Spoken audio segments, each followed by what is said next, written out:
postseason performer during his career for Chicago, and scores the opening goal of the third period, a big one to extend the Chicago lead. Blues look to cut into it. Big scramble around the Hawk net. Everybody. Finally, Creighton gathered it in to Presley at center. He's tied up. Back come the Blues. Federko over the line. Moving in. His shot didn't get through as Conroy blocked it nicely, and Brown captures the puck and clears it back into St. Louis territory. Chicago got themselves in trouble. Adam Creighton trying to stick it in deep, and the Blues almost got a good chance. A lead for Brett Hull, but the play is offside as the Blues need to really turn it on here. They have 14.5 minutes to score at least 3 goals.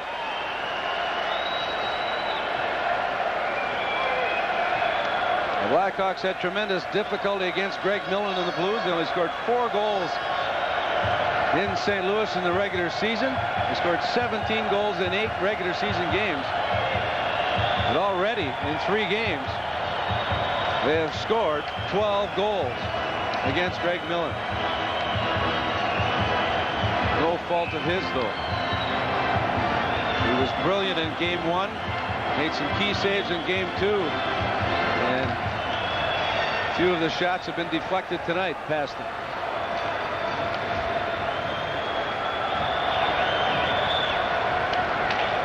Glenn Featherstone on the feet ahead. Manson broke it up, steps over the line, shooting, deflected by Featherstone up into the press box. And that doesn't bother Bill Gleason's phone call for a second.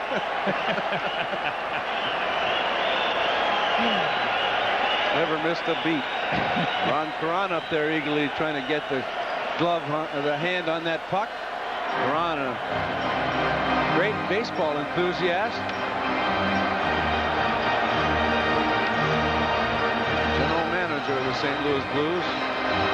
Wouldn't want to sit to his right or left in the playoffs in the press box. He will have bumps and bruises and aching ears. Especially if you have anything to do with officiating. But that is not exclusive to Ron Caron. Most team officials who are in the press box. You talk about a tough job. The supervisors of officials who have to listen to these guys night after night.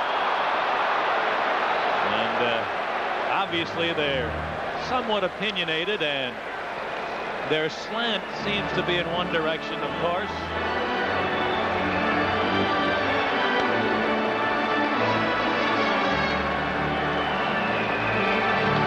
The Professor, Ron Caron. What a mind this man has. You ever talk to him about any sort of minor league people or junior hockey people, he can tell you about line combinations from years ago.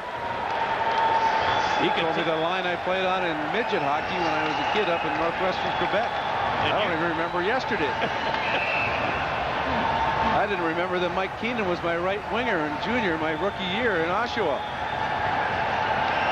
Because of me, Mike Keenan became a coach.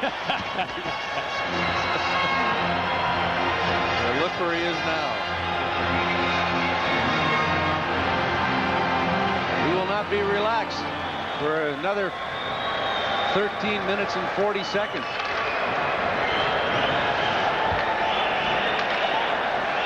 Now the Blues try to advance it up the ice. Gino Cavallini has played sparingly as the game's gone on. He dumps this one in. And Bob Murray comes back for the Blackhawks to Savard, tipping it into the St. Louis zone. Now on the near side. Gilbert works the boards. Herkus knocked him down. Gilbert right back up to Savard. To the line, Conroy. Put it across to Brown. Here's the long shot. Tip. Still in the save. Rebound. Chopped into the far corner, and Gino Cavallini starts the Blues back. He dumps it in. Taken by Conroy. Steve Conroy puts it back behind the Blues goal, and Tilly rolls it along the near side. Conroy holding it in. Back of the goal to Presley. Presley centered one. Creighton peels off behind the net. Adam Creighton with one hand stick handling. Centered one. It deflects to Benning. And he clears it to center where the Hawks look to dump it in, but the Blues control. And Herkus on a feed Benning, who goes down. Here's a chance for Creighton. Cutting in for Presley. Millen, great save. As Presley was set up by Creighton beautifully, but Millen from post to post. Now the Blues dump it in. Murray is back to Manson, who fires it around the boards back to the St. Louis zone. Taken by Benning. Benning has trouble in the corner. Sutter stolen. Walks in front. Millen the save. Rebound. Millen again. He stopped Sutter twice. And now able to freeze it with 12 minutes remaining in the third. 5-2 Hawks on Sports Channel and WBBM.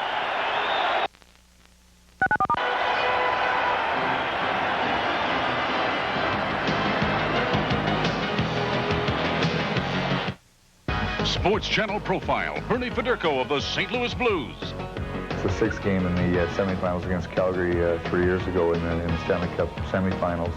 And we were down 5-2 with about 8 minutes left, and we ended up going to overtime, and then we won it in overtime. The electricity in the building was unbelievable, and I think anytime you hear that spark from the crowd, it's just really got it's something you'll never forget. Bernie Federko leading St. Louis into battle for the ultimate goal, the Stanley Cup, on Sports Channel. Wayne Sutter with a couple of good scoring chances. Set up by some forechecking by Roenick. He picks it up on the short side, tries to stuff it in. One whack, two whacks. Millen shuts the door and makes the save. He played the angle and didn't give in to Sutter. And then Benning came in to take a whack at Sutter after the whistle. I wonder if you're a player for St. Louis and you don't like what the coach tells you, you go out and take it out on his brother who's playing for the opposition. Here's Troy Murray in the Blues zone. Bumped by Roberts, and Hall cleared it over the line. Brindamore, a one-hand pass. Nice play by Conroy to get back and steal it. And now Conroy going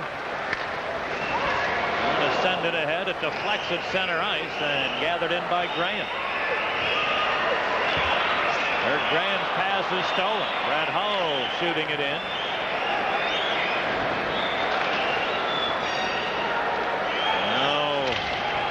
In the neutral zone, here comes Graham. Has Thomas coming. Graham gave it to him. Thomas tipped.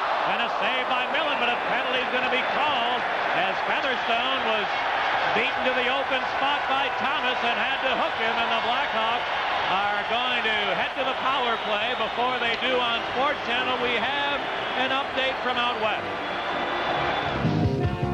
Pat, the Kings are in hot water against Calgary. Watch Joel Otto of the Flames fake out Jim Weimer, then walk in and beat Kelly Rudy. Flames turning up the heat. It's 2-0. Otto's fourth goal. Let's go back to Chicago. Glenn Featherstone. It's a penalty for hooking as Thomas had a step on him. Thomas has had a couple of breaks in this game, but both of them have drawn penalties and not goals. Dirk Graham gets a loose puck. Roberts, the lone defender. Thomas appears to have a step on Featherstone. Featherstone hooks him. And no shot opportunity for Thomas, but a power play for Chicago. Their third of the game. They're 1 for 2.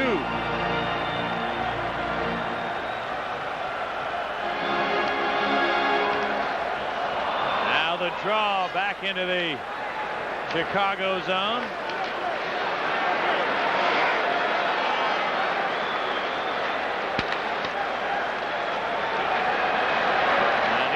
Savard motoring in over the line and had to turn back at center as he had trouble handling it, and the Blues able to clear.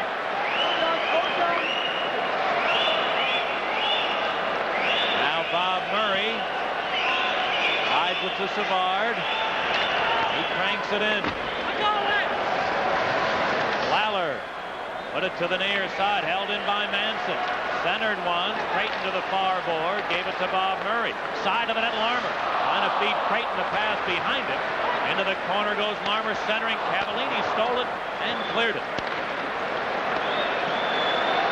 A minute left on the Chicago power play. And we're halfway through the third period. 5-2 in favor of the Blackhawks. In the blue zone, Keith Brown put it to the corner. Thomas lost it to Herkus, who sends it the length of the ice.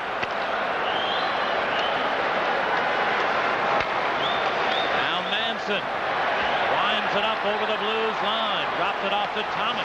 Centered one. Presley, a bouncing puck, he couldn't corral it. Held in by Manson. To Brown. Fires! And a save by Millen, and he gets no rebound. And did well to hang on to that one with all sorts of traffic around. Good save by Millen. Brown's low shot from the point, deflected by Roenick. Millen's able to get the pads on it and leave. No rebound for Roenick. Roenick looking for his first playoff goal. Roenick has 2 assists.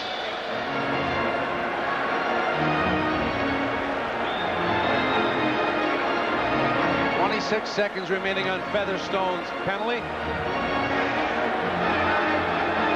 Featherstone, a big tough defenseman, a rookie. His hockey in Windsor. Good prospects for the Blues with Featherstone and Brind'Amour.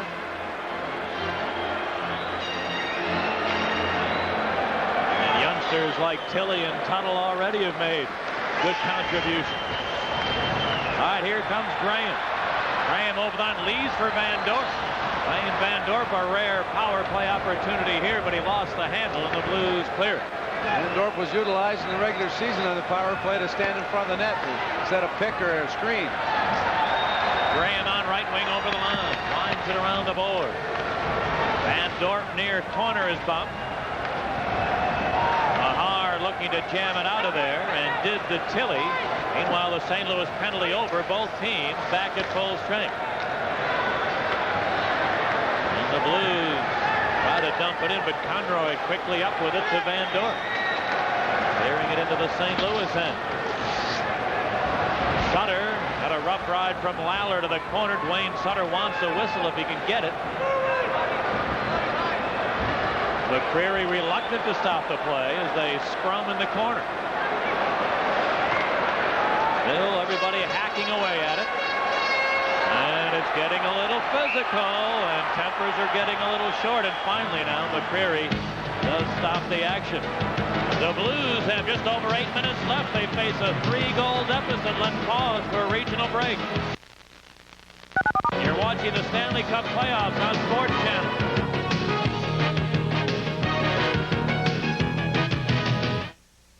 They've moved one step closer to the ultimate goal.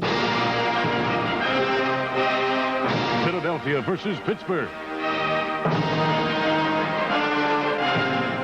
Boston versus Montreal. Chicago versus St. Louis. Los Angeles versus Calgary. The Stanley Cup Division Finals, only on Sports Channel.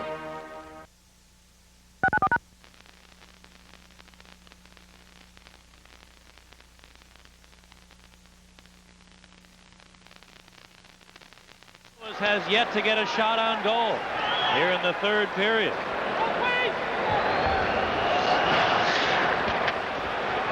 Both teams at full strength. Here comes Lawler beating Hull on right wing. A long wrist shot. There's their first shot. Chevrier stops it, and now a penalty will be called.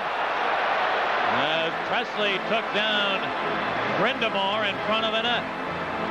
Red Hull was off balance. He was 45 feet from the goal.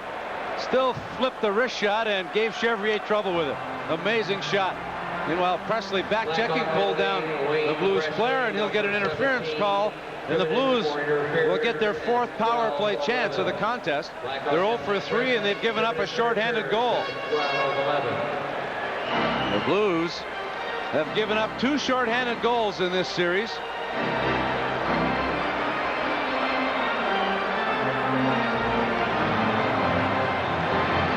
Presley for interference at 12:11, and the Blues looking to get a power play goal.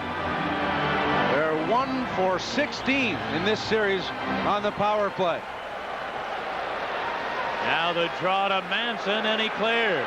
with Dale Talon, Pat Foley in Chicago Stadium. Welcome to those of you across Canada joining us on Hockey Night in Canada as the Blackhawks look to get a 2-1 lead in this series. They are in the driver's seat. Chicago leading St. Louis here 5-2 with 7.5 minutes left in the third. The Blues on a power play desperately need to cash in right here.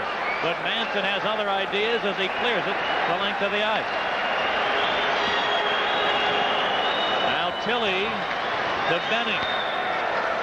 Back to Tilly, who has a little trouble, then got it ahead, and Hall sends it into the Hawk zone, but Brown hammered it right back the other way.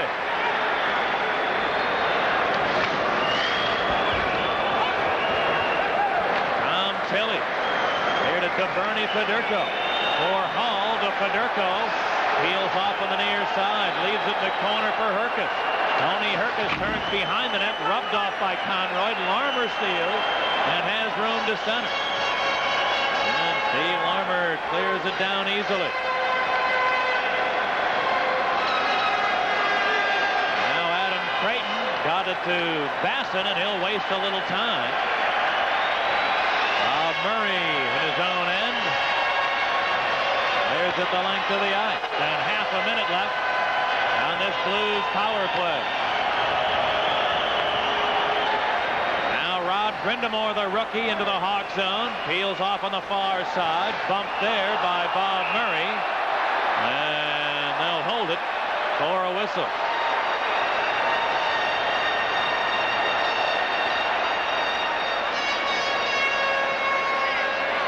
Six minutes remaining in the third period, and the Blues unable to generate much on this power play, Dale, and a key opportunity lost for them. Assisted by number 32, Steve Thomas, and number 27, Jeremy Roenick, of 8:10 of the second period. That's the third Blackhawk goal of the game. His third goal by Chicago in the second period has been changed to Presley. His sixth from Thomas and Roenick at 8:10. That was a big goal for the Blackhawks after the Blues cut the lead to 2-1. They made it a 3-1 hockey game, and then Basson added one to give it a 4-1 lead. Ward Roberts a drive, deflected just wide, and Graham trying to clear it. Did get it to center ice. Now Paslowski over the line, leaving for Paul Cavallini, shooting. Chevrier the save. Rebound to Troy Murray. Meanwhile, the Hawk penalty is over. Both teams at full strength. Here's Graham in over the line, and Roberts took him off the play.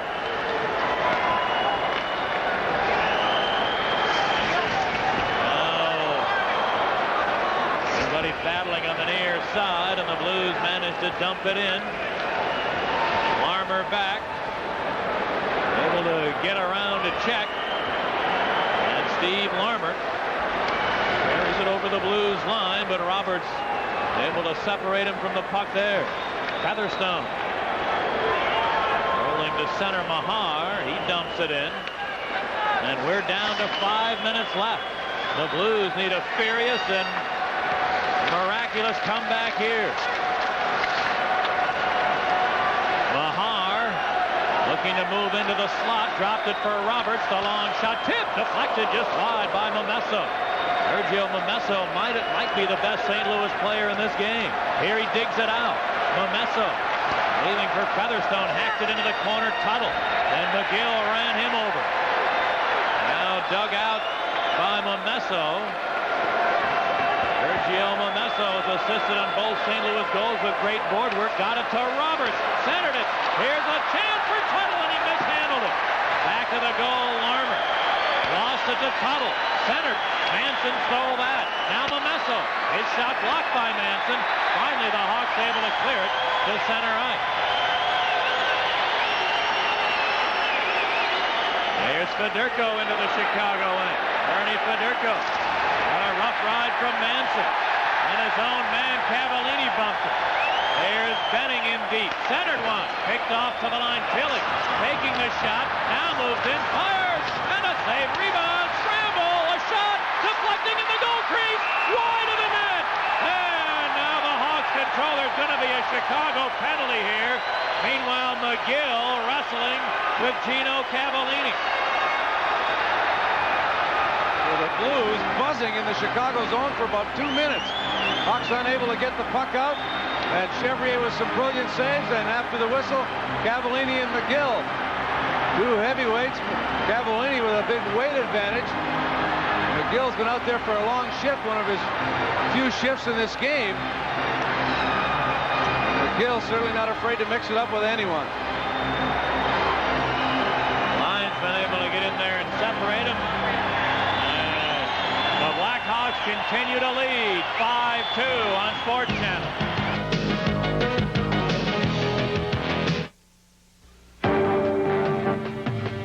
The American desire to succeed runs in the family. Brought here by your great-great-grandparents and handed down to you. In that same spirit of success, Citicorp and Citibank help more Americans own homes, attend college, and get what they want with Citibank MasterCard and Visa cards than any other company. We also serve millions of customers around the world. Citicorp, because Americans want to succeed, not just survive. Well, the Blues certainly not laying down in a 5-2 hockey game. They're putting pressure on the Blackhawks, trying to get that third goal to make it an exciting finish. Chevrier shutting the door. A long shot by Tilly to save. Cavallini hacks at it. Raglan lets the shot go. Chevrier makes a save, and then the puck hits Sutter in the helmet and in the shoulder, and then the goal post. After Chevrier shuts the door and gets a break with a helmet and a goal post, McGill and Cavallini get involved, and Sutter gets an extra penalty for cross-checking at 16-14. And the Blues once again will get a power play chance. They're 0 for 4 and 1 for 17 in this series, with 2 shorthanded goals against. Well, this is a must-convert situation for St. Louis. They just misfired on a power play moments ago, and now a last-gasp effort or opportunity here for St. Louis. Brian Benning dangerously in front of his own net, but he got away with it. Then Graham did steal with a long shot and a save by Millen. Rebound to Benning. The Blues have had only 5 shots on goal so far here in the third period, and a total of only 18 for the game. Brett Hull over the Hawk line, stopped by Conroy. Brown took it away. Trying to clear it, bad hop to Zezel. Dropped it to the line and Benning. And he tried to put it around the boards, but got too much and lifted it into the seat. Keith Brown's clearing attempt, hits a partition, reflects right into the slot. Zezel was at a bad angle, couldn't pull the trigger, and had to drop it to Benning, who in turn flipped it into the seat. 18 shots on goal for the Blues. They got 3 in that last flurry before the penalty situation developed. The Hawks are able to keep the Blues under 20 shots. It will be the 3rd time in the playoffs this year that they've been able to shut the opposition down as far as the shot total under 20.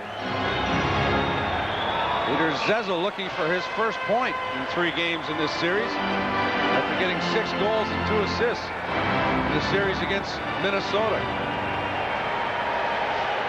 Now the Blues over the line. Hall a blast! Chevrier got a piece of that. Rebound to the far corner. Everybody hacking there, and Savard cleared at the races on. Here's Larmer. Savard's going to catch the play. Larmer moving in, centering, trying to get Savard his hat trick, and the pass broken up. Welcome to those of you from the West Coast, or all across, who have been watching the West Coast game, LA and Calgary. At Foley and Dale Talon in Chicago Stadium, the Hawks are about to go up 2-1 in this series, owning a 5-2 lead here over the Blues with 2.5 minutes remaining. There are 40 seconds left on the St. Louis power play. Here's Tony Herka. He scored the overtime game winner in the second game. He had it poked away here. Paul Cavallini back in his own end. Around the boards to Lawler. Now the near side, Bassin a steal. He slips it in there deep. And we're down to 2 minutes left. Tony Herka to Lawler. Trying to get it in there, couldn't do it, and it got back into the Blues' end. Paul Cavallini Herkus over the line, left it missing Paslowski. Got back into the St. Louis zone. And the Chicago penalty is over. Both teams back at full strength. We're down to a minute and a half left in game 3. Here's Sutter. Centered one. Creighton, a bouncing puck, couldn't corral it. Bob Murray does. Back to the goal to Sutter. Wayne Sutter spun away from one check, but couldn't center one. And Lowry got it away to Paslowski. Moving it into the Hawk zone. Taken by Bob Murray. And as we approach the 1-minute mark, 18,466. 1 minute to play. Begin the celebration in Chicago. Blues dump it in. Ragland to the corner. Thomas a hit on him. Puck came loose to the line. Tilly shot it around behind the net, and a whistle. They say that the puck not held in. 43 seconds left. Hawks 5, Blues 2 on Sports Channel and WBBM. The moment. There are those our lives endure, and those our hearts endear. So whether it's the moment you need cash, or a moment meant to share, you can count on MasterCard in nearly 3 times the number of places as American Express. Wherever you happen to be, wherever the moment may find you. MasterCard. Master the moment.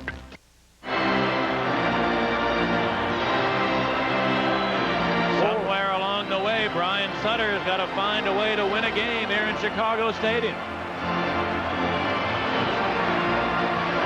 It's been all Chicago except for a brief part of the second period where the Blues came out and slowed the pace down. On behalf of the Blackhawk players, fans, do not throw debris on the ice. You can cause a very serious injury. A delay here as some debris on the ice. And just 43 seconds remain. Blackhawk special teams, the reason for their success tonight. A power play goal and a shorthanded goal. The Blues have yet to score on 5 power plays. Larmer scored the power play in the first. Savard scored the shorty, one of his 2 goals for the game. Thomas and Basson have the other Chicago strikes. For St. Louis, Tuttle and Paul Cavallini have the goal.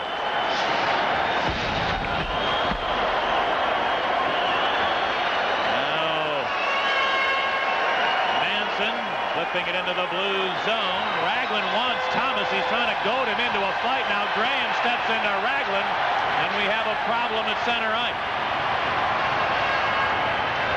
All the way down the ice on this shift, Ragland was trying to get Steve Thomas into an altercation. Graham came to the aid of his teammate, and of course the Blues players want to help their man as well.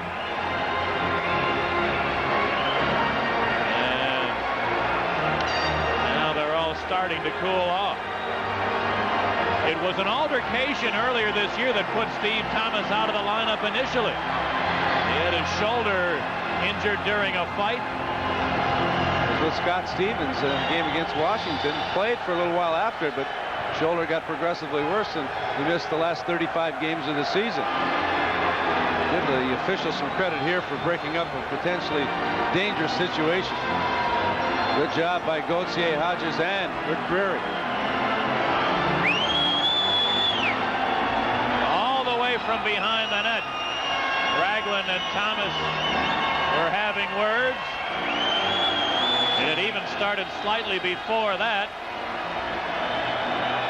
Well, with only 16 seconds to go, this is totally uncalled for. The game is over. It's a 5-2 Chicago win.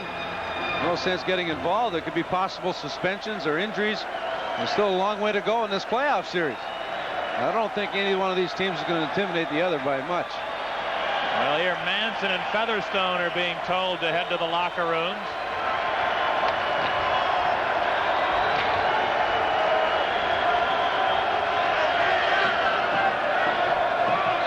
And they just need to drop the puck and get the final 16 seconds ticked off here. 2 minutes for roughing. Blackhawk penalty number 3, James Manson, 2 minutes for roughing at 19:44. St. Louis penalty, Featherstone, 2 minutes Game 4 back here in Chicago Stadium on Monday night. At 19:44. Now Van Dorp is on the ice. And McCreary comes over to have words with Ragland and Van Dorp on the ice. Van Dorp about 225, 230 pounds. Didn't need a lawnmower when Van Dorp was a kid. His parents just told him to put oil and vinegar on the lawn and told him it was a salad. Here's the draw. Paul Cavallini sending it into Ragland. He's offside on the play, just barely.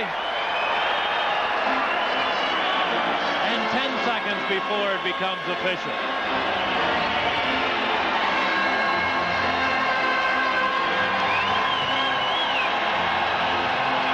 Another 3-hour tilt here at the Chicago Stadium. Every game, the longest average throughout the regular season was here at the Chicago Stadium. As far as duration of a game.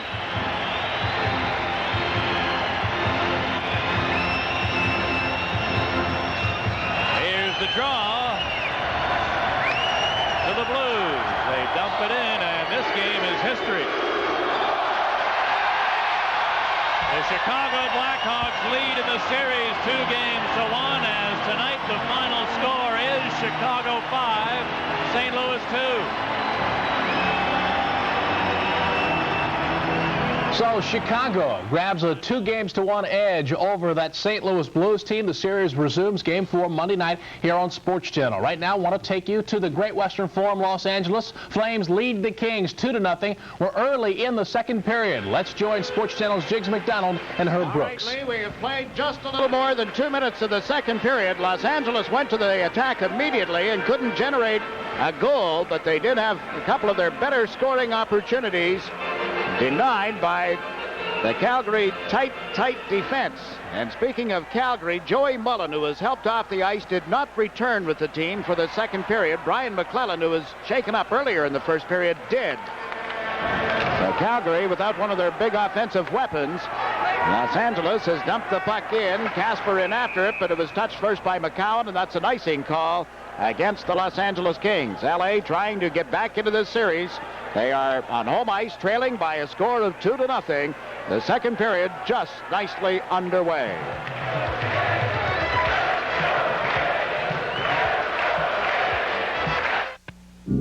CCM 651 Tax. The only skate with vacuform, heat molded to the exact shape of your foot. The only skate with heel lace, dual lacing that locks in perfect fit to transmit your power and control directly where you need it most, right into your game. 651 Tax by CCM. Turn on the power. Jiggs McDonald and Herb Brooks at the Great Western Forum in Inglewood, California. Calgary 2, the Los Angeles Kings 0. Calgary leads the best-of-7 series. An overtime win in Game 1 and then a 8-3 victory in Game 2.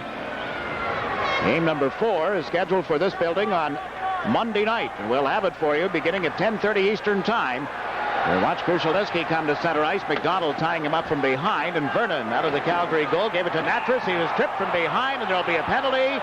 John Tonelli arguing now with referee Andy Van Helleman.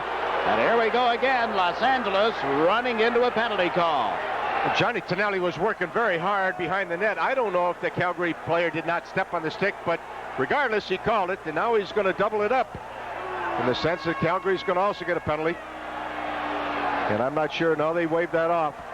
Both gates were open, however. Well, Calgary with one more power play opportunity. They already lead 2-0. The Kings penalty, number 27. Travel arranged through Northwest, serving 220 cities in North America, Asia, Europe, and the Pacific. Northwest, America's most experienced airline across the Pacific. The fourth man advantage situation of this game for the Flames as Tonelli sits out a tripping penalty. On On the power play, Calgary sends Otto to center ice. Gilmore is on the left side and Fleury playing the right.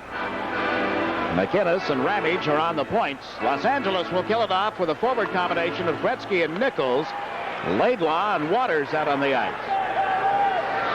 The absence of Joey Mullen on Calgary's power play. Let's see if Fleury can fill in and get something done. Fleury, who had been playing the point in the first 2 games, especially when Nichols and Gretzky were not out killing off the penalty. And now he is facing them, but up as a right winger. Calgary dumping it around the boards. Otto tipped it back to Fleury. Comes to the blue line again. This is McInnes for Ramage. Gretzky was right on him. The pass tipped by Nichols. They tried to set it up for Fleury, but a good play by Laidlaw broke it up, and Gretzky comes to center ice. Nichols turns back. Gretzky plays it on into his own zone to Laidlaw. Now to Kelly Rudy. Rudy using the boards with a pass to Gretzky. Out to Nichols. Nichols can't get in around McInnes. Fleury handling the puck. Straight up the middle. Crossed the line, dipped the right shoulder, and the play went offside as Otto got ahead of him, so did Gilmore. One of the things that Los Angeles does well is use the goalkeeper to make the pass. Calgary relying on Fleury to handle the play up the middle, Herb. Well, he can, and with his quickness, he's able to penetrate that offensive zone with possession. He doesn't dump it too often. Most of the other bigger forwards will dump it, try to regain it deep in the corners. With his quickness and his ability to get into those seams, he can keep that puck, and he doesn't have to give the thing up. You see what Robbie Ftorek had to say about the frustrations that had set into his team, especially in Game 2. Maybe a little bit of that carried over from the heartbreaking loss in overtime in Game 1. Now they're forced back into their own end of the ice with 50 seconds left in Tonelli's tripping penalty. Nieuwendyk dug it off the boards. Lube played it behind McCrimmon, however. Roberts has come out on the Calgary power play along with Lube and Nieuwendyk. Waters and Laidlaw still on defense for L.A. Duguay and Casper up front. On a collision, Roberts got bumped. The puck behind Nieuwendyk. Casper unable to clear it out of the zone, and now Laidlaw chases it. Nieuwendyk is right there. He tripped up Casper, and there'll be a penalty against Calgary. Joey Nieuwendyk not happy with himself. Teams will be at 5 aside for at least the next 24 seconds. It's 2-0 Calgary. If you don't like the looks of your car, shoot it with Son of a Gun from STP. Shoot the dash, seats, tires, and roof. Son of a Gun protecting. Man, what a difference. The product. The vehicles. The testing grounds. The results. STP oil treatment is the edge. 15 minutes, 43 seconds remaining in the second period. Here's the way the penalty to Nieuwendyk came about. So it was kind of a lazy penalty by Nieuwendyk. He just reached out. He had no chance of getting him. You should have just let him go. You don't want to get those lazy penalties in the offensive zone. Obviously, LA had a long way to go, 190 feet to go. Again, the coaches will tell you, don't put the stick where your body should go, or don't put that stick where you can't possibly prevent anything. Just keep those legs moving. Now the teams playing at 4 aside, plus the goalkeepers. And this is Fleury with a little more open ice to move in. He tries to get in on Kennedy, and Rudy made the save. Fleury and Kennedy went to the boards. And up the middle of the ice comes Duchesne with a pass to Nichols. He shoots. It gets behind Vernon, but he sits down on top of the puck in the goal crease. Well, that's just the type of break that LA needs. As you pointed out, just a little frustrated. Bernie Nichols got a good shot there. Looked like that hit Vernon's, handle of his stick there and dropped in behind him. Bernie Nichols, again, is just a great goal scorer. He gets a nice pass here coming through the neutral zone, and now he cuts in, and the puck was just a little in his feet. Took it. His momentum was taking him to the outside, but he was still able to get that wood behind it. But it looked on second jigs that hit that outside pipe and came in behind Vernon. Indeed it did, and Bernie Nichols was inseparable with that hockey stick. He has it with him for at least an hour before he even goes to the dressing room. He has a ritual. He's always in the media room here for at least an hour before going to the dressing room. The stick with him, and here's the shot. He got it by Vernon, but off the goalpost. You see Vernon was out. He had good angle. He stayed up on his feet as long as he could. Cut the angle down, but again, Bernie Nichols, the type of shooter he is, he's able to thread that needle. Great shot. Sort of a lucky break for Calgary. In 1 second, Los Angeles goes to the power play, trailing 2-0. Duchesne on the right point. They get the puck back to him. Now Tonelli out of the box, picks up the play as Duchesne dumped it in wide, and Taylor slaps it loose. Here's Gretzky, put it out in front. That's cleared by Otto. Held in by Nichols at the right side. Now to Duchesne, to Gretzky. Centers one. They can't jam it by. Mike Vernon. Taylor right with him in the goal crease. Calgary has shot it down the ice. Vernon took a swat at Taylor as he left the goal mouth. And Nichols back for the puck now, gives it to Duchesne. Steve Duchesne played it to Tonelli, coming down the left wing. Cross ice pass goes to Taylor. Plays it in around the boards. Tonelli back of the net, stepped in front of Ramage, but couldn't control it. And McCrimmon plays it up the boards and out through center ice. 50 seconds remaining in Nieuwendyke's hooking penalty.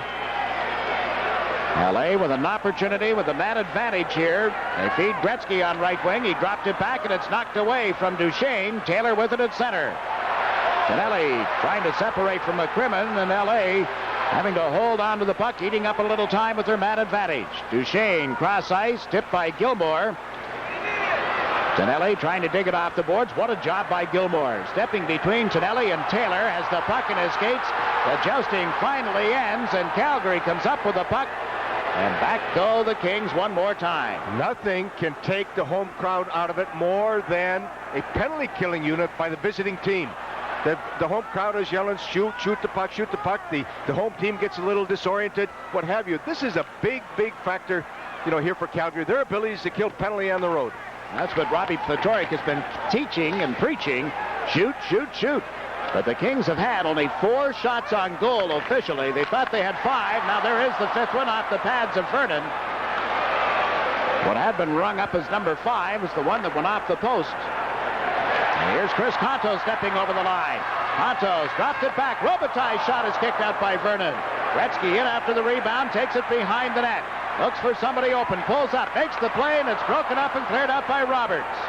Lube chasing it. Back for LA is Kennedy. Now the Flames dump it in, a delayed offside. Calgary gets back onside, and Robitaille moving down the left side is checked by Lanny McDonald. All the skating room being taken away in the center ice area, and the Kings back for the puck one more time. Dean Kennedy up the middle, it goes to Krushelnyski. Tipped it to the open wing. The Calgary defenseman, McCowan, forces Los Angeles back in. Now the crowd comes to life with a Let's Go Kings chant. Duchesne with a pass to Waters. Waters moving it up to the blue line to Krushelnyski. Kennedy comes up to join him. Calgary picking up every King, and the play broken up at the blue line. They get in front of people so well. Here's Krushelnyski, but the play is offside as he took the pass inside the blue line. We pause now for a regional break. You're watching the Stanley Cup playoffs on Sports Channel. To understand Asia, you have to understand its customs, its mystery, its people. You have to know what makes a good impression and what offends. For over 40 years, we've been learning about Asia. So in addition to our convenient schedules, we can give you something no other U.S. airline can. The knowledge that comes after 40 years of helping people do business in Asia.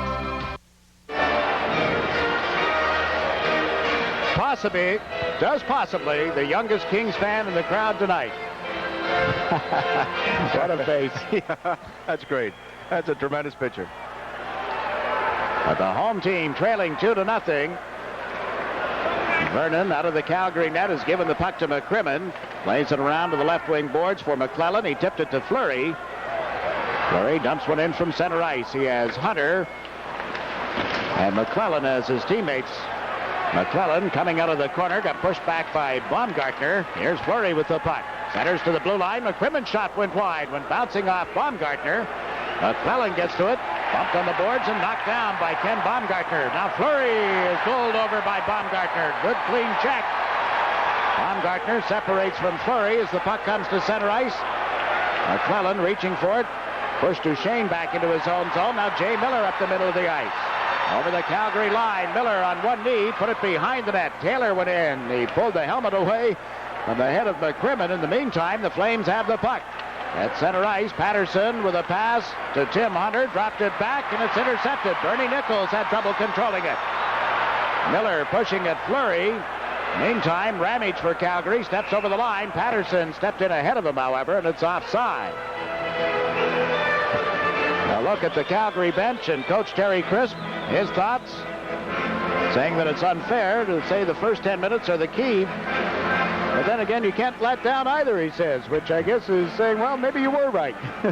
Well, they played very well at the first 10 minutes. It wasn't that they were running all over. They were quick but not fast, Jigs. They were in control. They did the necessary things in the neutral zone. They handled the offensive blue line very well. Their penalty killing sort of just negated the home crowd. That's what the visiting team has to do. And they did it so well in the opening period, maintaining this 2-0 lead now as we approach the midway point of the second period. McSorley with a pass to Gretzky, shoots, Vernon kicks it out. The rebound ends up here on the right side. McSorley puts it into the corner, but Gilmore is there, and he has bounced one off the glass and on into the seats. In the opening period tonight, we kept track of the time that both Gretzky and Gilmore spent on the ice. Gretzky had just a couple of minutes more, just over 11 minutes as compared to 8 minutes and 20 seconds for Doug Gilmore. And there you look at number 99. So much in the way of responsibility on his shoulders. And certainly the crowd putting it there, as I guess all the hockey fans around North America are. If the Kings are to do anything, it'll be Wayne Gretzky that leads them. He got by Edmonton, so many people, critics I suppose you could call them, said, well, it'll just be a curtain call for Los Angeles in this series with Calgary. Well, I guess if you're a betting man, that's what they'd say. But again, we pointed out, as long as LA has Gretzky and his ability to do things personally and his ability to lead, let's wait and see. Makes the play here, bouncing it off Gilmore, then centering it. It was up in the air, and Krushelnyski could not knock it down, and the Flames cleared the length of the ice. Back for it is McSorley. He's given it to Tim Waters. Now up to Gretzky at center ice. Kicked it to the stick. Plays it cross ice to McSorley, who has to chase it. Bumps into Merzen. And Gilmore recovers the puck. He's given it to Lube. Patterson moves up through center ice. Lube handling the puck. Held it out there in front of him, and it's knocked away. Wayne Gretzky has it. Plays it to the left side. Krushelnyski chases it. Krushelnyski from a sharp angle, and the shot was back of the net. In goes Gretzky, trying to tie up Gilmore. The puck comes out of Gilmore's skates, but they rule it had been hand passed. So there'll be a penalty, or at least a call here, and a face-off deep in the Calgary end of the ice.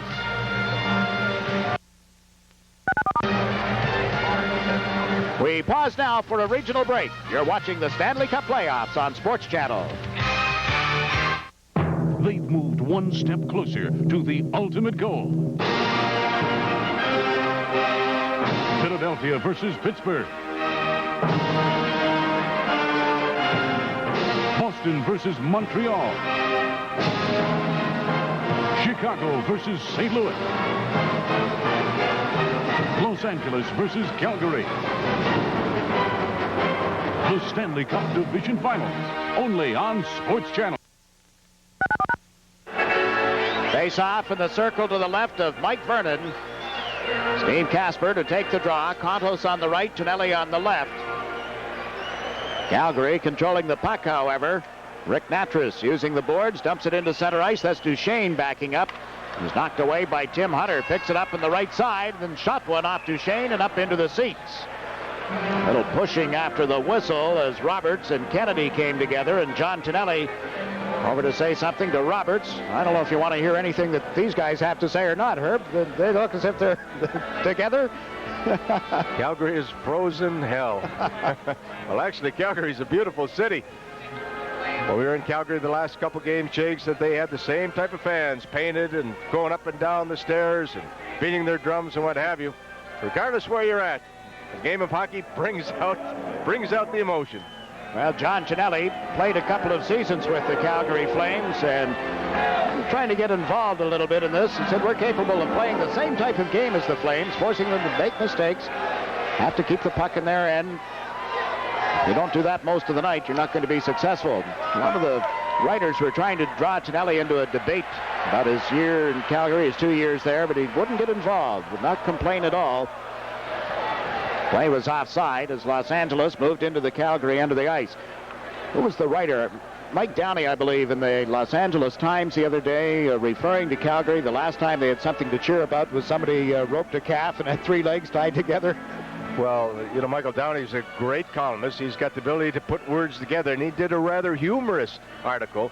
But the subtleties were there that Calgary's a heck of a team. L.A. has got promise. They've got to do this and this to get it done. I thought it was an interesting article, a little tongue-in-cheek on certain items. Been a little bit of everything in this series between Cowtown, Alberta, and Tinseltown, California. Battle for the puck along the boards and finally frozen there for a face-off. A lot of people in Southern California who are not really hockey fans, I guess, to a degree, saying, Calgary, where's Calgary? And then you think back, and I'm sure they do, they say, oh yes, that's where the Olympics were. And it's also where the Stampede is. And it's only an hour and a half from the beautiful town of Banff, Alberta, and the mountains and all the rest of it. Well, both these teams were hosts to the Olympics, one in the winter and one in the summer. So I guess they both can sort of stand proud. One thing, I see what's happening in this game right now. The first 10 minutes of the second period, the game is starting to slow down a little bit. This is the type of game that LA cannot afford to play. They got to be upbeat. They got to be quick. They've got to have their line matchups to get their fast guys against the big guys, and they can't get big guys against big guys and little guys against little guys. Then they're going to lose some of this thing.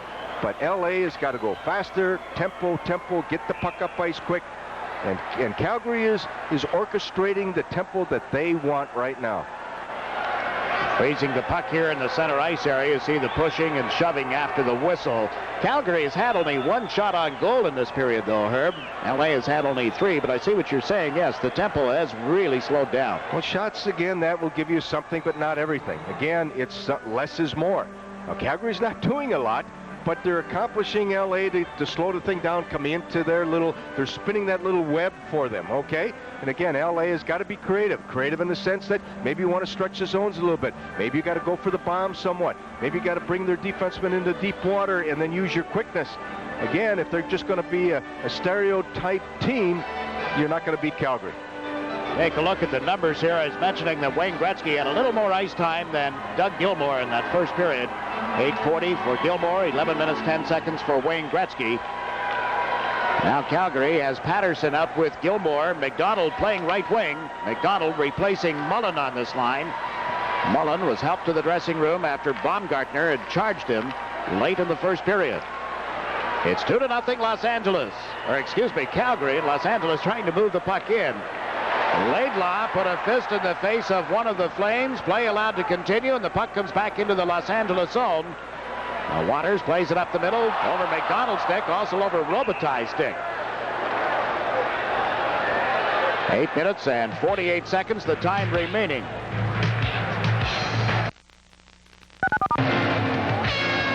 We pause now for a regional break. You're watching the Stanley Cup playoffs on Sports Channel. Sports Channel means more to sports fans than our exclusive national coverage of the Stanley Cup playoffs, straight through to the finals. It's the Sports Channel Pro Boxing Tour, highlighting today's heaviest hitters, the World Basketball League, a fast-breaking hoops game with a truly international flavor. Sports Channel is also the home of the Ladies Pro Bowlers Tour, exciting amateur baseball featuring Team USA, and Sports Nightly for up-to-the-minute scores and highlights. Sports Channel, primetime sports and more, 7 nights. A portion of this crowd of 16,000 plus at the Great Western Forum in Inglewood, California. As the play goes back of the Los Angeles goal, Tim Hunter picking up the forechecking. Duchesne played it off the boards. Calgary held it in, and Kennedy seemed to get crossed up a little with Duchesne, and finally they just dump it out to center ice. McCrimmon shoots it back in again. Flames get onside and race in after the puck. Gilmour took a hit from Kennedy. Patterson picked it up, gave it to Gilmour from back of the net. Feeds the blue line, but McCrimmon gets it outside the line, and now the LA goal is off. Referee Andy Van Helleman with an appeal from Steve Duchesne. They'll put the net back on. Some pushing and shoving, and Kelly Rudy talking to his teammates. Gets a little refreshment. Calgary has just taken their 3 right wingers now and rotating them in the 4 to take the place of Joey Mullen.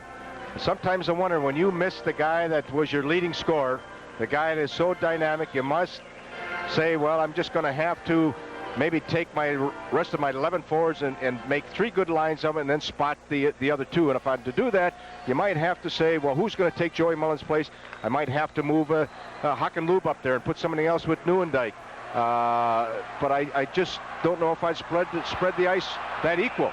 Jimmy Hunter is drawing that assignment right now in Los Angeles, trying to move in. The play broken up and went in over the line offside.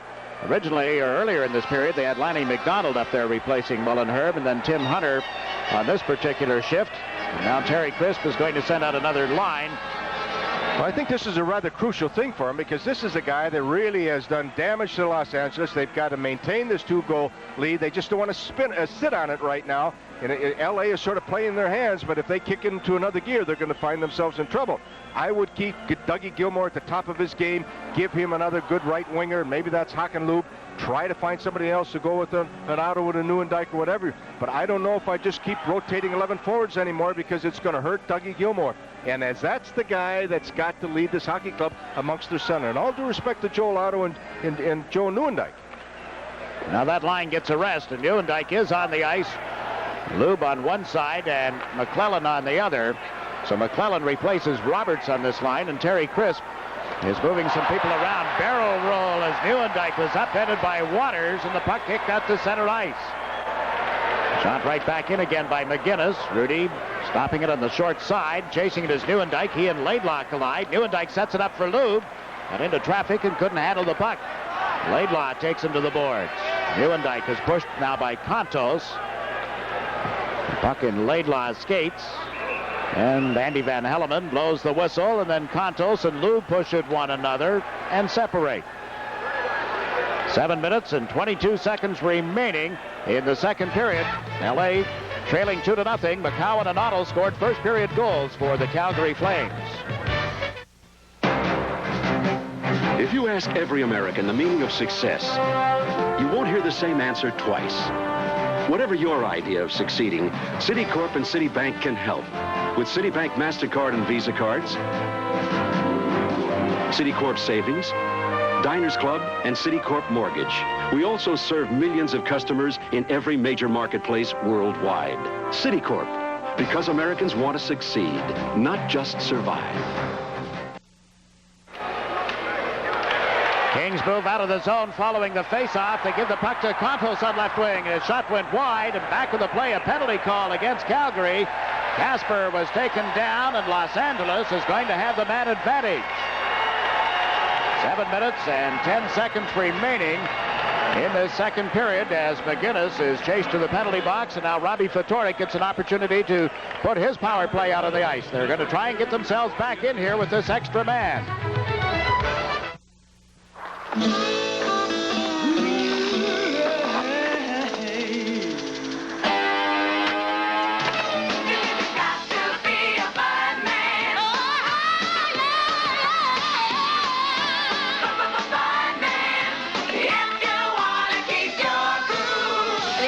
A nice cool bud? Then where does she come from?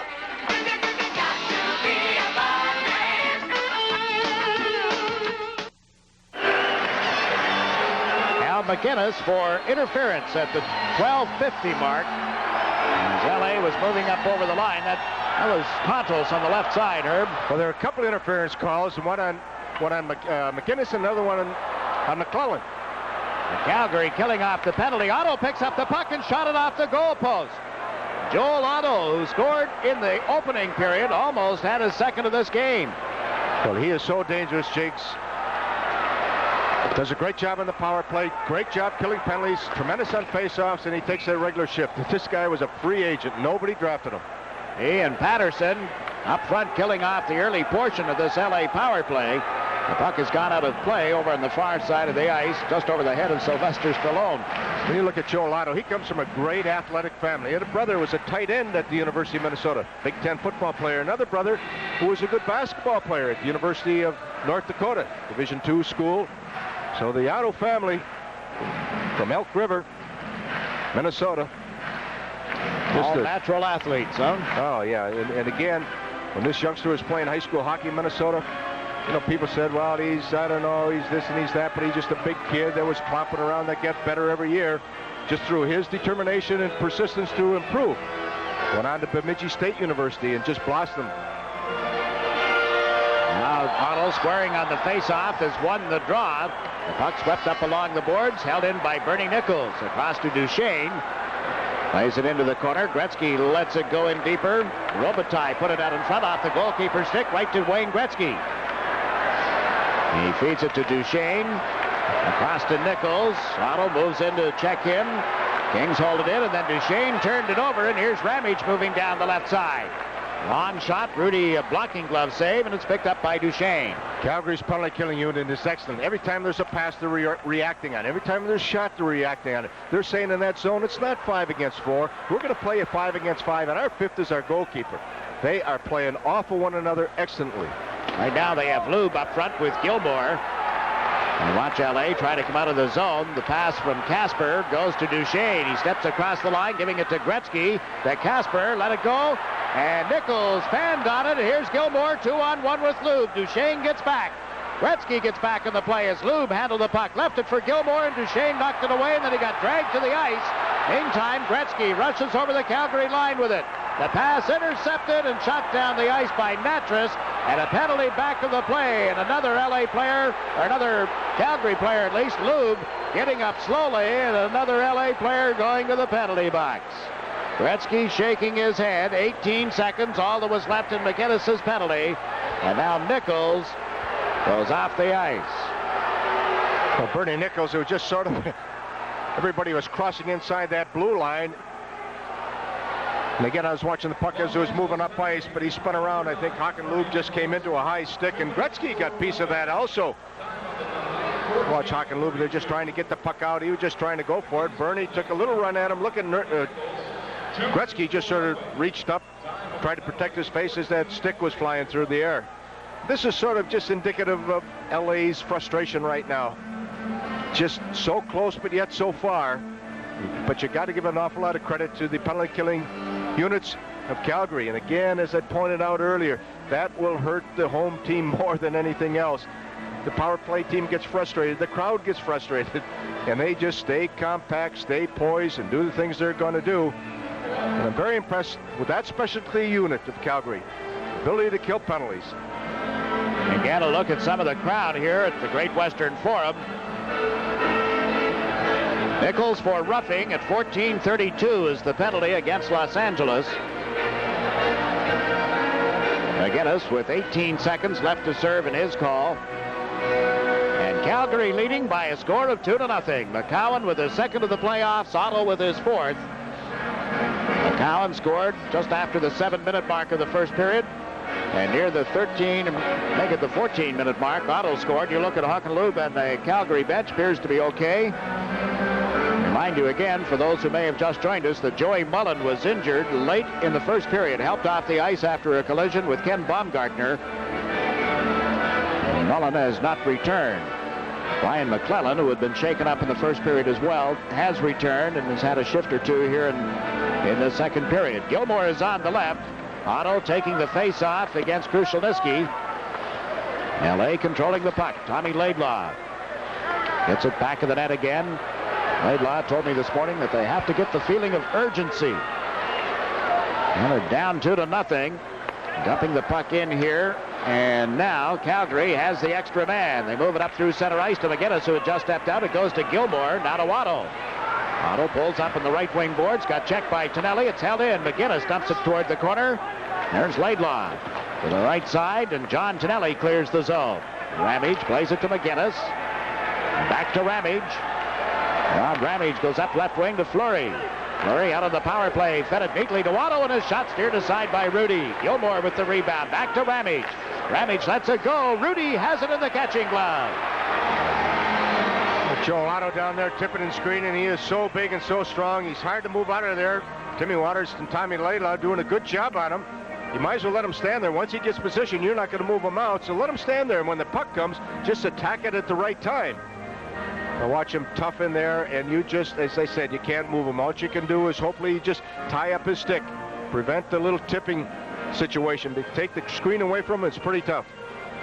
Calgary with only 5 shots on goal in this period. Los Angeles, by contrast, with 3, and they've been stuck at that 3 for some time. That's the type of game that Calgary likes to play. Methodical, slow it down, get into a strong physical type of situation. But when I say methodical, Calgary's mind doesn't fall asleep. They're intelligent, but sometimes they're just like to just get people in to say, let's slow it down here. Well, they don't want to chase people that they can't catch. The man with the headset, former Montreal Canadiens player, finished up his career in Calgary, the assistant coach, Doug Risebrough. And now an offside being called against Calgary. Doug joined the team here late, did not come with them on the charter yesterday, and I understand it is an illness at home. His wife, a problem, and talking to him tonight, everything is fine. He reports that she's doing great. He was here in time for practice today. Now there's the king of kings, I have to presume, as far as their fans are concerned. I mean, after all, that's Southern California. That's Hollywood, folks. Well, I tell you, that's a tremendous outfit he's got on. That's the most innovative outfit we have seen, Jakes. It's called I Want to Get on TV, and it worked. Ramage with 45 seconds down, the Calgary power play. Moves the puck around to the right wing boards. Neuendijk with the pass to center for Lube. He's given it to McGinnis, steps across the line, left it for Roberts. Roberts takes a look. Nobody went to him. He holds the puck and now turns back on Duguay. Feeds the line. This is Lube. They have 3 men at the point. Lube feeds across ice. McGinnis, a bullet. That was wide of the net. End up in the center ice area. Ramage with 15 seconds of the power play to Lube. Feeds Roberts as he moves in on the left side. Back it goes to Lube to the blue line. McCowan one-timed it. It was blocked in front, actually going off Neuendijk, and there's Lube with a shot. Rudy the save. Canes are at 6 aside again. Roberts' pass hit Laidlaw and is brought to center ice by the LA Kings. Over the line on this right side is Casper. Centered one. Duguay couldn't get to it before Lube put a stick on it, and he shot it down the ice. Rudy lets it go. Duchesne touches it. That's icing against Calgary. And all the time the clock keeps ticking away, favoring Calgary again. Not to be redundant, but LA's got to find a way just to pick it up somewhat. And the Calgary's awful tough to get out of this. Awful tough to get out of that motive play they're in right now. Stevie Casper on the rush here, Herb. Look at McCowan. Well, he got caught a little flat-footed there. He wanted to pivot and skate with Stevie Casper, but he was able to recover enough to take him into the boards. Calgary outshot Los Angeles 14-4 in the first period. 6-3 are the shots on goal in this period. Calgary with 2 up on the board, leading 2-0. Late stages of the second period here at the Great Western Forum. Lanny McDonald with the puck. Cross-ice pass to Poplinski. Otto to the front of the net. It hit him, I believe, and then Duchesne hit Otto pretty good, taking him into the boards heavily. Here's Marty McSorley for LA. Shot from outside the line is blocked by Vernon. He's given it to McDonald. Now to Joel Otto. Across to Jim Poplinski. Poplinski moves over the line, trying to cut in off the left side, got turned back. McSorley out on the ice along with Gretzky as they come to center ice. Gretzky across the line, fed it through, but out of the reach of Krushelnyski, who goes in after it. Puts it in front, but McCowan takes over for Calgary. McCowan at center. The pass to Poplinski. Recovers. Long shot, grabbed shoulder high. Rudy has given it to Steve Duchesne. Duchesne's pass is tipped out through center ice, and the Flames get it one more time. Ramage dumping it across the line, and there's Laidlaw with it. Ronnie Laidlaw dumped it out, and it's shot right back in. Rudy will leave it for Laidlaw. Laidlaw trying the left side. It was tipped to Gretzky. Went cross ice, and Gilmore bunted it out of the air. Picked up by Ramage. The pass to Patterson. Breaks in and shot it over the crossbar. That's Nichols using the boards to get the puck to Robitaille. Back to Nichols, and he couldn't get through traffic. Tim Hunter across the line. Plays the puck toward the corner. Laidlaw moves it out. Nichols comes to center ice. Bernie Nichols around the check of Roberts. Gets over the line for a shot. Glove save by Vernon. Vernon, who hasn't been tested for some time, equal to that drive. Now the puck goes back in the net, and there's McCrimmon without a helmet, feeding it to Doug Gilmore. Gilmore drives it in from his own side of center ice. Rudy has to play it. Got it to Taylor. He runs into Tim Hunter. The puck comes back to the Calgary zone. McGinnis flips it high in the air. It lands in the Los Angeles area. Nieuwendyk got checked there by Kennedy. And Kennedy just clears it to center ice. Flames shoot it back in again. If anybody was to criticize LA, they would say they need a little bit more offense from their defensive core. Steve Duchesne can't do it at all. Dougie Crossman's not in the lineup. And that's one of the things that's sort of bogging down their forwards right now. Yeah, they're having problems, all right. I mentioned Herb, they had taken center ice away from Edmonton, and that's exactly what Calgary is doing to Los Angeles. They're just not able to get up through center ice, not able to make that first pass or second pass. Lube now with a pass to Nieuwendyk. Dumped it around the boards. Poplinski works it to the line. Got his team caught in the middle of the player chain. Well, Jigs, exactly what's happening as you said. They're taking the center ice away, but now what LA has to do is their defenseman has to add a little bit to the offense. That's the point I'm making now. They've got to lug the puck. They've got to play a little give and go. They've got to be the fourth person into the offensive zone. They're just standing back, and they can't quite solve the puzzle right now. John Tonelli shoots, and that goes off Vernon as the horn sounds. That's the end of the second period. Neither team able to score.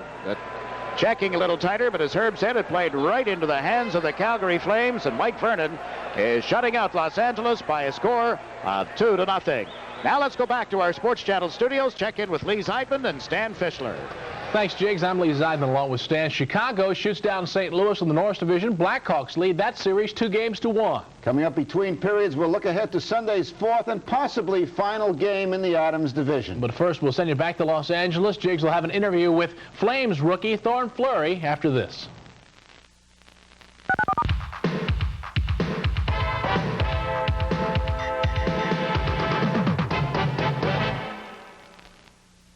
Sports Channel means more to sports fans than our exclusive national coverage of the Stanley Cup playoffs, straight through to the finals. It's the Sports Channel Pro Boxing Tour, highlighting today's heaviest hitters, the World Basketball League, a fast-breaking hoops game with a truly international flavor. Sports Channel is also the home of the Ladies Pro Bowlers Tour, exciting amateur baseball featuring Team USA, and Sports Nightly for up-to-the-minute scores and highlights. Sports Channel, primetime sports and more, 7 nights a week. Sports Channel profile, Joe Nieuwendyk of the Calgary Flames. Scored 50 last year in my rookie year. I mean, I can remember that goal like it was yesterday. So the first thing you want to try and do is make the team and hopefully stay up with them all year long. But once things got rolling for me, I gained more confidence and I went out every time and did the job. So being my first year and able to have that accomplishment is a big thrill for me. Joe Nieuwendyk and the Flames chasing the ultimate goal, the Stanley Cup on Sports Channel. There's nothing like the excitement of the Stanley Cup playoffs. Next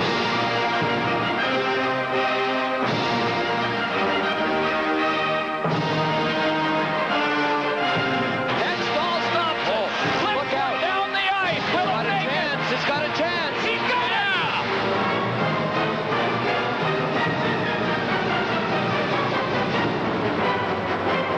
it. The Stanley Cup playoffs, only on Sports Channel.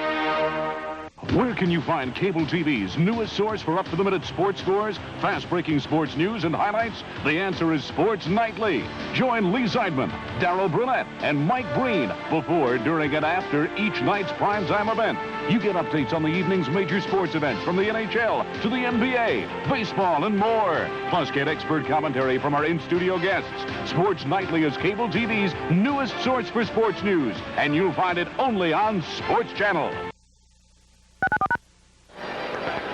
It was 2-0 at the end of the first period, favor of the Calgary Flames. It's still that way. We're at the end of the second period at the Great Western Forum. Los Angeles not able to generate anything. Very few shots on goal. That's something that Robbie Ftorek has been worried about, telling his team to shoot more, and they just haven't been able to find the ice to score. Back in the first period, we had goals by McCowan and Otto. And then in the second period, neither team able to score. And the shots on goal over 2 periods, you take a look at this. Look at the LA numbers. 4 in the first, 5 in the second, a total of 9. And Calgary there with a total of 21. I think they're going to bump that LA up to probably 10 when they get around to the official stats here at the end of the period. But Calgary leading the series 2-0, and leading this, the third game of the Smythe Division final, by a score also of 2-0. Barry Fleury is down in our studios. I'm Jakes McDonald upstairs here. This is the young man that we've talked so much about, the 5-foot center speedster. And I have to find out how a guy your size, Theo, from a town of about 2,800 develops into a National Hockey League player. Well, I think it's just a matter of, myself getting the ice time. And, we were always at the rink every day playing hockey. And, in the summertime, it was grass hockey, ball hockey. It didn't matter what kind of hockey we played. But, we always played hockey. And my dad ran the rink there, too. So, there was always opportunity to play hockey. And, I really enjoyed the game from the time I was a youngster. And, ever since then, it's been uphill. Your dad told me the other morning at the Olympic Saddle Dome that if you hadn't made it as a National Hockey League player, you probably would be a Major League catcher right now. Well, in the summertime, I really enjoyed playing ball. And, there was one year where, I had a pretty good year playing ball. I played ball from just the end of the hockey season right to the beginning of the hockey season. And we won the Provincial A and the Provincial B in Manitoba. So, I still play a little bit of fastball in the summertime. And, I really enjoy it and, gets my mind off hockey. I noticed with a little more ice time that you're getting tonight that the Kings seem to be paying more attention to you, more hitting, more bumping out there. How are you living with that? Well, I think it's, Gretzky said today in the paper that they were going to try and hit our little guys tonight. And, I just prepared myself for a physical hockey game. And, like I said, I'm never afraid to back down. And, all I have to do is just keep plugging away and working hard and, just come up with the big shifts for a hockey club. Well, you've impressed all of us playing the penalty killing, playing the power play, playing on a regular shift and filling in and getting some big goals for this Calgary Hockey Club down through the stretch in the regular season, the playoffs as well. Congratulations. Thanks for the visit and good luck to the Calgary Flames. They are leading the Los Angeles Kings by a score of 2-0 here at the Great Western Forum. We're at the end of the second period, and our intermission will continue following these messages. Sports Channel is more than the exclusive national carrier of the Stanley Cup playoffs. It's the Sports Channel Pro Boxing Tour, the World Basketball League, the Ladies Pro Bowlers Tour, exciting amateur baseball featuring Team USA, thoroughbred horse racing, and more. Sports Channel, prime-time sports, 7 nights a week. The 1989 Stanley Cup playoffs, brought to you by Budweiser. Beechwood aged for that clean, crisp taste. This Bud's for you. Taking charge, for taking pride, for showing what you got inside, for taking time, for staying true, for stepping in, for coming through. This Bud's for you.